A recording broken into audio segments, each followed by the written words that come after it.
Thank God for people like you that can keep this history going, because there's history there.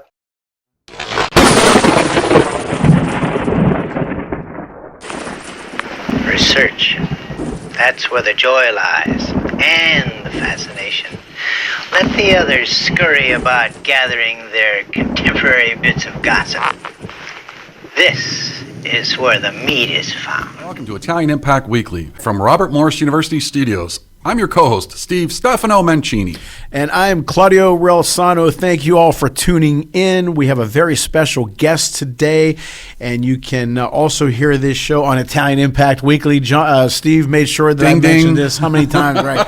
So it's Italian Impact Weekly. We have a very, very special guest today, and we're going to discuss an Italian icon, but he's more than just an Italian icon. He's an icon in sports and in everything, really, and that's Rocky Marciano. There's been a lot of books written about Rocky Marciano, and I've read just about all of them. But I tell you what, when this book came out, I said, what else can be said about a guy who passed in '69? Trust me when I tell you, I was wrong. John Cameron, our guest today, did an unbelievable job in really coming up with things that no other book has come up with. Very detailed, a lot of hard work. And on top of that, John's a great guy. John Cameron from the UK, thank you so much for being on the show. Thank you, Claudio. That's one of the best introductions I've ever had. I appreciate that. And it's all true. It's all true. And I'll give you my address to send the check. No problem. Because I'm like Rocky. Money's important to me. Well, it won't be a check then, will it? I'll have to. That's right. Very good. Very good. Quick on your feet. Very good. All right. Well, you know what, John? We're going to start off.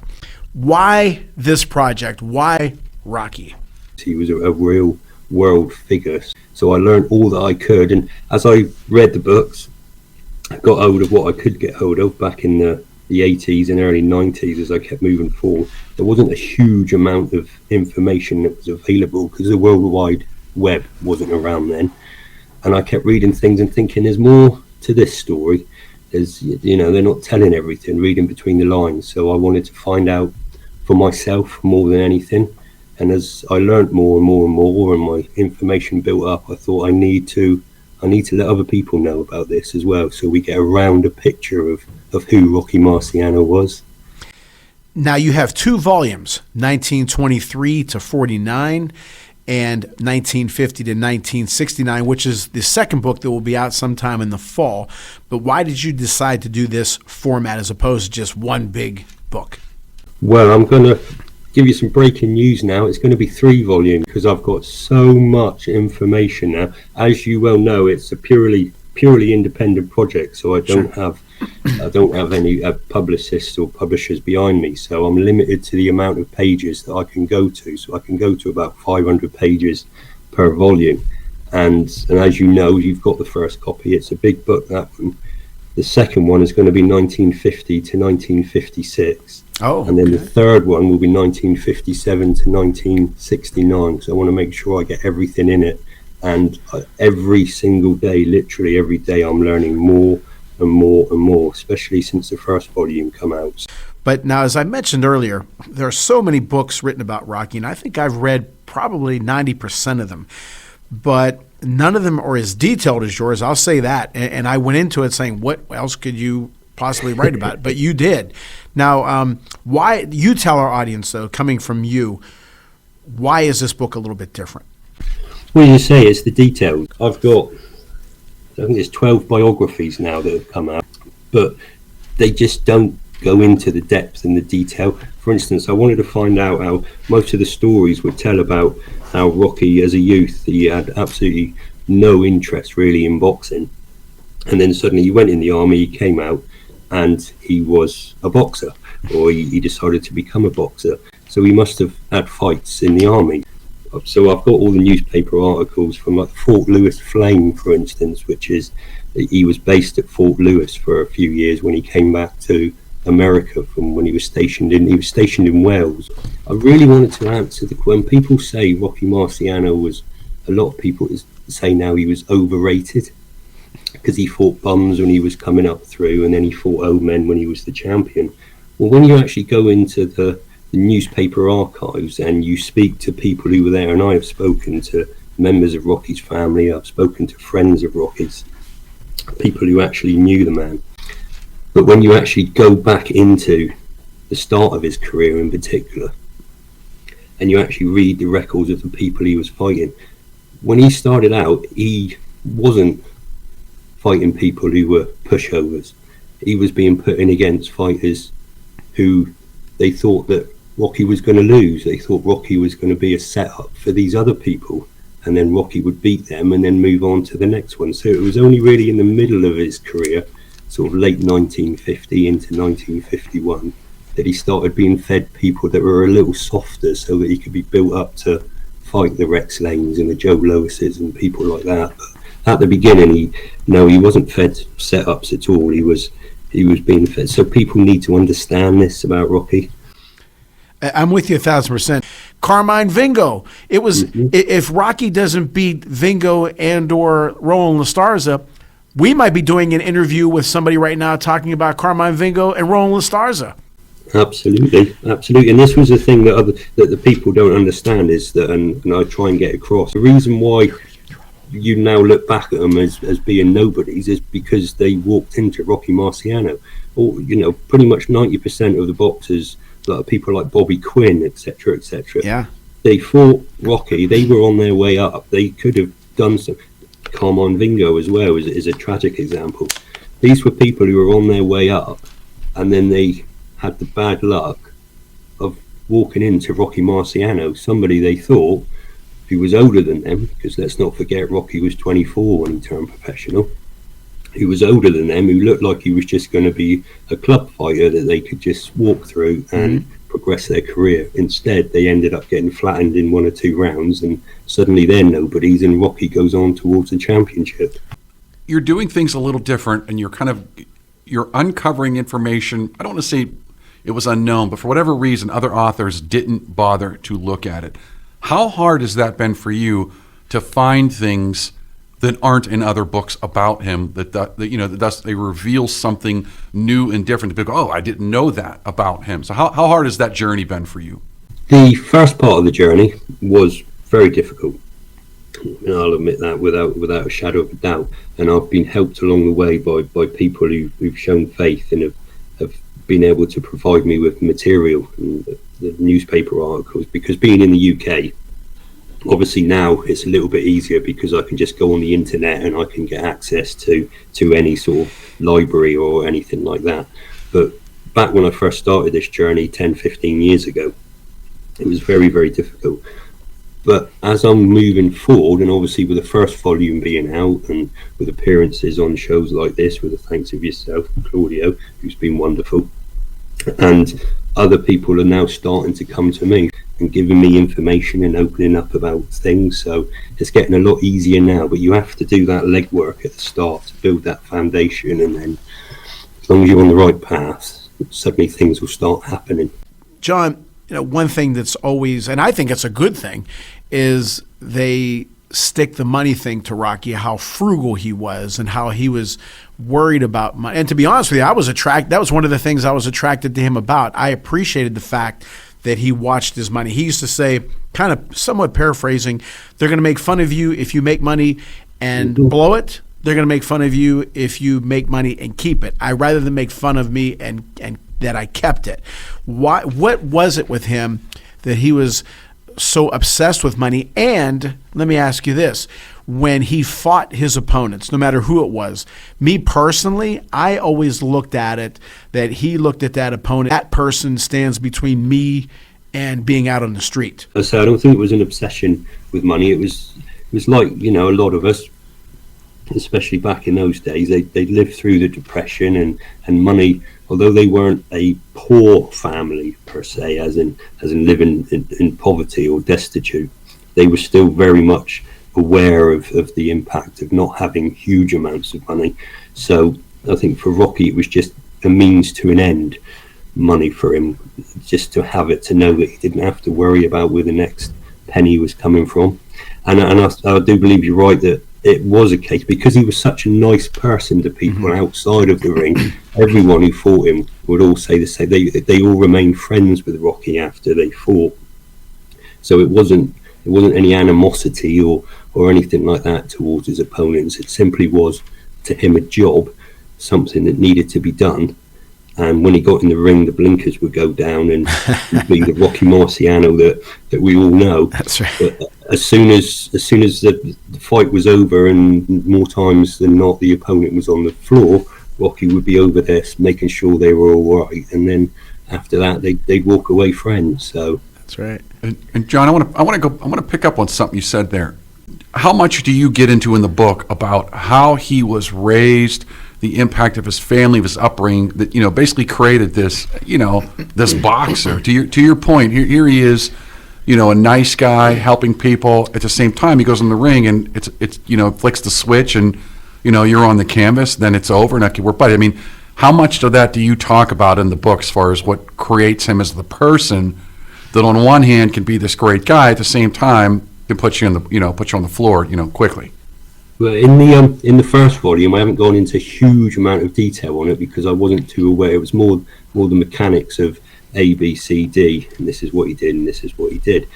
But since the first volume's come out, as I say, I've been able to speak to more and more of his actual family members, and the second volume and going forward is going to deal more with the person behind the boxer. I mean, there were 6 children in the family plus the 2 adults, his mother and his father. So they weren't rich by any stretch of the imagination, but the only one who worked for a long time when Rocky was a child would have been the father, because obviously his mother, Pascalina Marciano, gave up work when she knew she was pregnant with Rocky, because she'd actually lost a child a year before because she carried on working. So she gave up work. So it was literally just the father. So as soon as Rocky was old enough to earn some money, he felt it was a responsibility of his to go out and start earning money, to start putting into the kitty so that he could look after his family. And he always kind of looked that he was responsible, even as a heavyweight champion and later in retirement. He always felt a responsibility to look after his brothers and sisters and to make sure they were okay and to bring them up as well, right? So he was a hugely family orientated man. And both his mother and his father were very much like, treat everyone as you would want to be treated. By the way, something very subtle that you said there. For the longest time, I thought his name really was Rocky Marciano. What is his real last name? Because I'll bet there's a lot of people listening right now that don't realize that is not his real last name. What is his real last name? His real last name's Marciano. Right. Rocco Francis Marciano. Now, when I said about being obsessed with money, what I meant by that, he was afraid. I know he saw boxers that were shining shoes, and he read a book when he was a kid about boxers who went broke, and he just didn't want that to happen to him. And obviously money was a tool to make sure, as my dad used to say, that they kept the wolf away from the door. And he earned, like he used to say, I earned that money, and he really did earn that money. So, I always appreciated the fact that he didn't blow his money. Absolutely, yeah. I mean, he would, when Carmine Vingo had that injury, Rocky did help towards the payment of his hospital bills, right, even though Rocky wasn't earning huge amounts at the time in comparison to what he would be. But of course, also when he became heavyweight champion of the world, he lost 50% of everything that he earned to his manager, Al Weil. So, right, which is another reason why he did much prefer to be paid in cash, because that way there, Al Weil couldn't get his hands on any of it. Because a lot of people think that they say Rocky retired to cut ties with Al Weil, and that's not the case at all, because when Rocky retired in 1956, he was actually thinking about retiring in about late 1954, early 1955, but he was persuaded to stay on for another year to cash in on the title a little bit more. But he actually came to an agreement with Al Weil that he would retire from the ring, but Al Weil would remain kind of his manager in the background for I think it was up until late 1957, early 1958, and even then they still had a connection for another year or two. So, so he didn't retire to cut ties with Al Weil. Talked about Al Weil. Something really bothers me about some of the movies, and so this is a two-part question.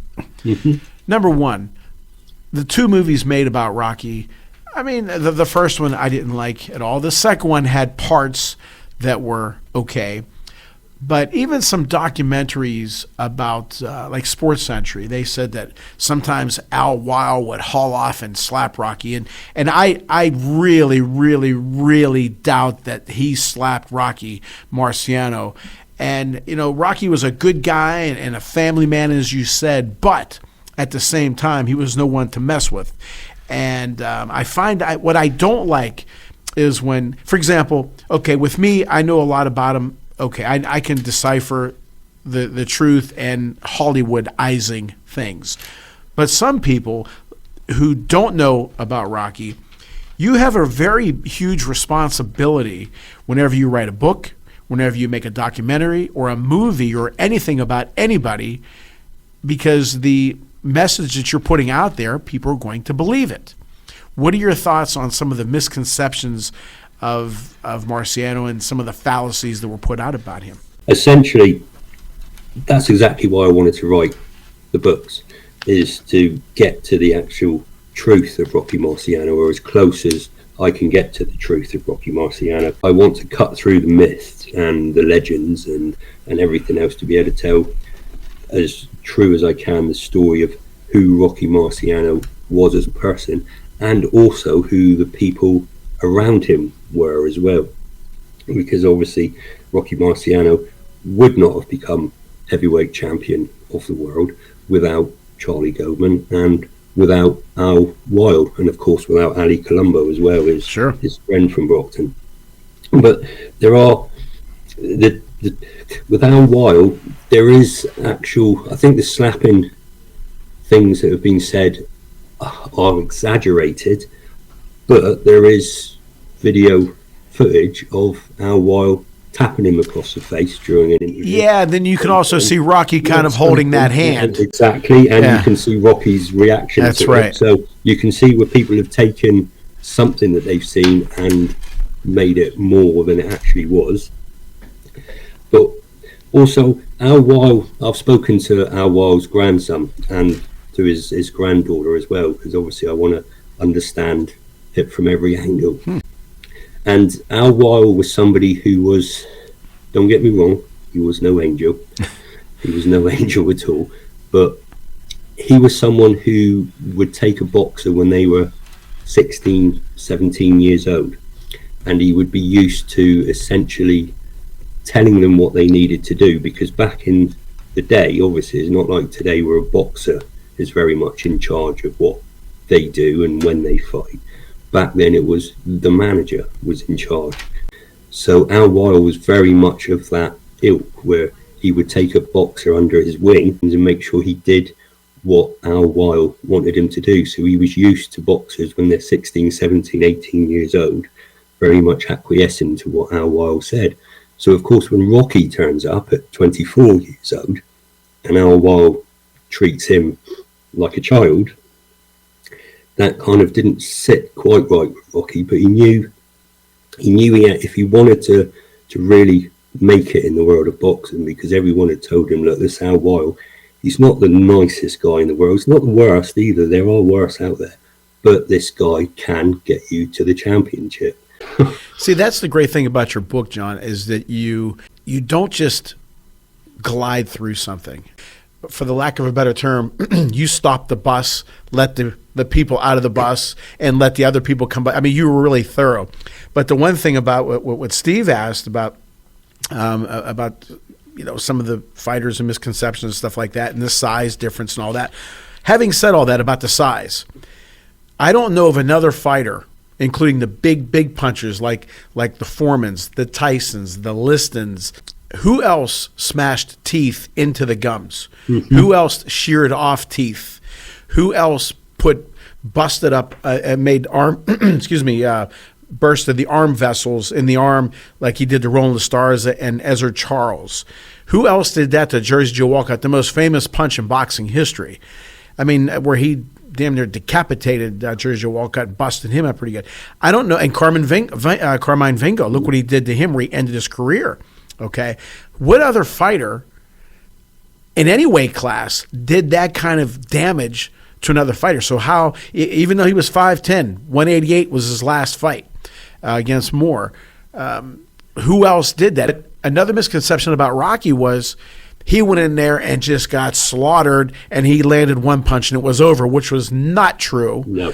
And the other thing that was not true is, besides the first Walcott fight, besides the Ezra Charles fights, especially with the split nose, I don't know of another fight where Rocky was all cut up. He was hard to hit because of the way he was taught. Goldman, you're 5'10", 5'11", but fight 5'2", duck, and all that. Your comments on those? Absolutely. You're absolutely right. I mean, one of the big misconceptions is that he was a bleeder, because obviously you get the famous pictures of his nose falling off or his split eye.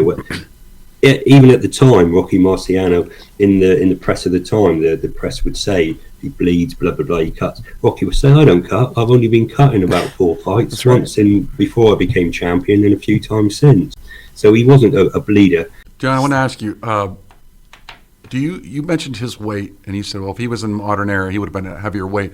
Would that have been good for him to fight up, or do you think his strength was where he was at, or because sometimes you can a little bit kind of you lose a little speed, you lose a little something. He wasn't a speed guy to begin with. No, he was a power guy, but I'm wondering if the extra weight would have hindered him a little and things like that. Yeah, no, he trained down. Charlie Goldman said that when they were training because obviously Rocky was always, while he was a boxer, he was always constantly training, but he put on weight quite easily. And Charlie Goldman said, I think in the 6 weeks plus that we lead up to an actual fight where we're properly training, and Rocky loses something like about 200 pounds, because he'll lose a pound and gain 2 pounds. But Rocky had to train down. He was more of a natural weight at the time, bearing in mind there was no knowledge about enhancements and diet and things like that. Rocky would eat steaks and spit the steak out and just swallow it. So he had his own particular diet. So with today's technology, or the technology that's been around for the last 20-30 years, there's no doubt Rocky would have been a 200 plus pounder. But when he was in sparring, when he was training for a fight, people actually said he was more powerful when he was maybe 4 weeks out from a fight, when he was weighing about 195 pounds, than he was when he was in the fight. He almost was overtraining for every fight, and his management team and his trainer used to pull him out the ring at some times and say, look, you need to go and rest and relax a little bit. You're getting too overtrained.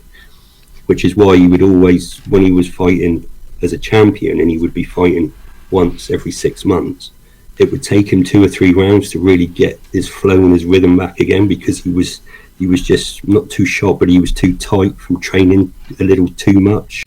Now, another misconception to me was, again, they made it sound like he was clumsy and he would trip over his feet. Now, was Rocky upset, or was he a little touchy whenever reporters would say pretty much he was almost pretty much like a club fighter? Did he take exception to that? No, from what I've read, he never took exception, because he'd be the first one to hold his hand up and say, I am not a master boxer, and I've never been a master boxer. And Charlie Goldman would say multiple times that when Rocky first walked into the gym, he said, I just had to walk to the end of the gym and back when I saw him box, because he had absolutely no idea of what he was doing in there.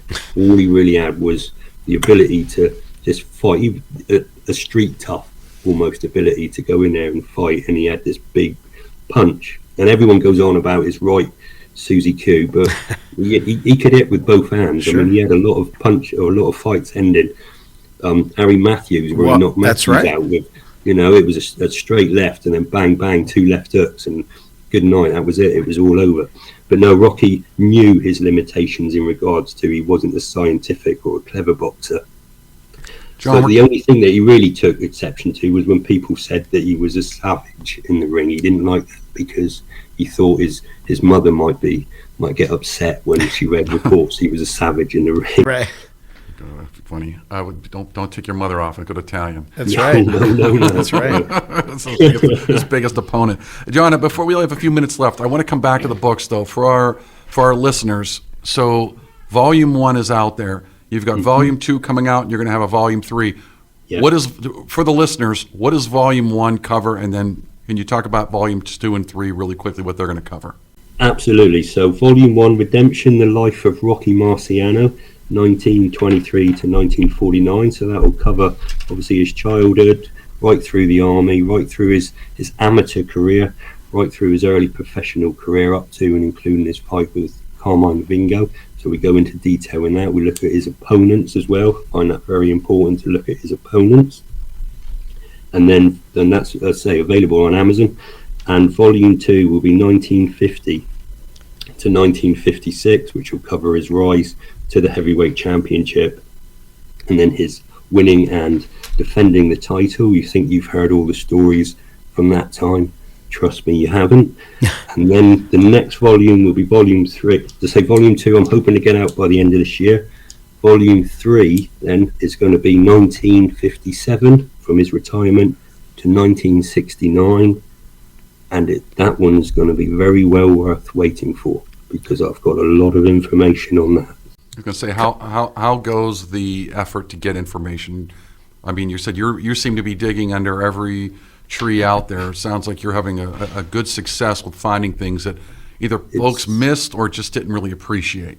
It's going very well. I've got things coming that I've got an extraordinary amount already, and members of the family and friends have been more than happy to share information that's never been shared before, and there is more coming. So, two-part question: how difficult is it to make sure that, because you have been talking to a lot of his family members, obviously they're very protective. So, how careful are you about that? Like you just said, the third volume that you're coming up with is the one I'm most interested in. Because they're not covering that on SportsCentury. They're not covering that on ESPN. Yeah. You're going to really dig in, and he was a very interesting man, and I think there'll be even more of a connection to people who read the Marciano, what year did you start to 69? What was that again? 1957, so that will be from after he retired. Yeah. So your thoughts on, again, kind of, I don't want to say walking on eggshells, but kind of protect, being careful with the name, the brand, the family name. As for the Rocky brand, I totally agree with you. There are certain people who are more reticent than others, but the good thing is with the first volume coming out, the members of the family that I've spoken to and other people that I've spoken to have read the first volume, and they have gone, yes, I'm learning things I didn't know. And these are people that knew Rocky. Some of them were only children at the time, but they knew Rocky as a person, and they interacted with him. So they're coming forward, and every single one of them that I've spoken to, including his son, have been so complimentary and said, you are doing this right. That's so great. I don't want to skirt around anything. I don't want to hide anything away because that wouldn't be truthful to the person. So I also have to be mindful that I'm doing it in a respectful way as well. And at the moment, all those who have reached out to me and spoken to me have said, you are doing his memory a great honor. Keep doing what you're doing. John, I want to kind of pick up with that kind of last thing. I want to give you a chance to kind of, tell our listeners and briefly, why do they care? Why do they care about Rocky Marciano? Why am I going to pick this book up and read it? What does it matter to me? Let's tell our listeners that, because I think there is a good story here. And I'm a big proponent of everybody has a good story, but I do believe some have, I want to say, better stories than other, and I think this is a good story. So tell our listeners why this is important. It's important because Rocky Marciano, and I think this is one of the things that I really take from it, and the more I learn about it, the more amazed I am by this person.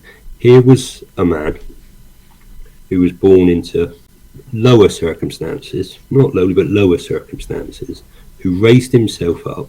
He lived the American dream. He was the American dream. He rose up from nothing and became somebody, and he did it through sheer will.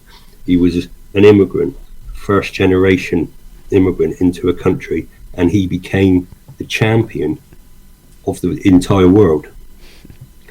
But more than that, he would go in and he would fight these people, as I mentioned, and then afterwards, not one single opponent of his had a bad word to say about him.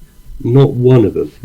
every single one, when they heard about his death, were absolutely mortified and were saying, we have lost a remarkable human being. Rocky Marciano didn't judge people on first contact. He treated everyone the way that he wanted to be treated. He treated them with kindness and with respect. If they stood on his toes, different story. But he treated everyone as he wanted to be treated. Plus the guy, as I say, he started off as a fighter with everything going against him. 24 years old, he had a bad back, he had a bad shoulder, which is why he didn't make it in baseball. He had a crooked right arm, he couldn't straighten his arm out properly. He couldn't box a lick, as he said, when he started out. All he had was one thing, and he had brittle hands as well. As a puncher, he had brittle hands. And yet this guy, through sheer will and determination, went on to become the undefeated heavyweight champion of the world. If this man can achieve anything, then anyone, if you've got something you really want to do, just look at Rocky Marciano, look what he could do, and believe that you can do it too. Very well said, John. Real quick, and this is a personal question, kind of corny, but I believe in these kind of things. I'm Italian. Do you believe that Rocky Marciano appreciates and admires and is in your corner with all this work that you're doing? Because I do believe it.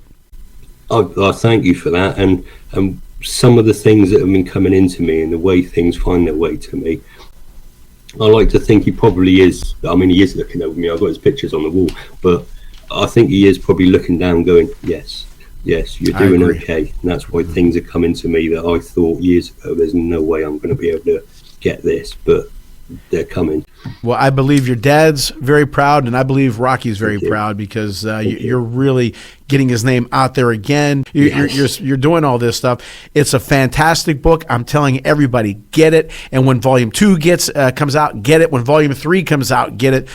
John, thank you so much. You're a good man, great writer. You're a great man, great writer, and we will be in touch again. And whatever I can do to help this great project, I will. But thank you so much for being on our show. Appreciate it all. Thank you very much for your time. Okay, brother. Thank you. All right, thanks, Bye-bye. John. And again, folks, appreciate you listening to us. And Claudia, we're just about up, and we're getting the old cane treatment to get pulled off. This is Rocky Marciano. When I held the heavyweight title, they called me the Brockton Blockbuster. You'll find out why. Thank God for people like you that can keep this history going, because there's history there. And it's history that has never been repeated. So I kind of hesitated talking to you at the beginning. But when I read the book, I changed my mind. Yeah, I'd like to see it do better in No Kick. I mean, I like it, John, and I know, man, you put a lot of work into this, man, and I just would like to see you, get something out of it for your efforts and the work, and as a family member, you've written about things and interviewed people, things that I haven't heard before that were exciting. And I think that you're really, really getting it down. And I'm not saying that you're not getting Rocky. You certainly are. Keep looking for that balance.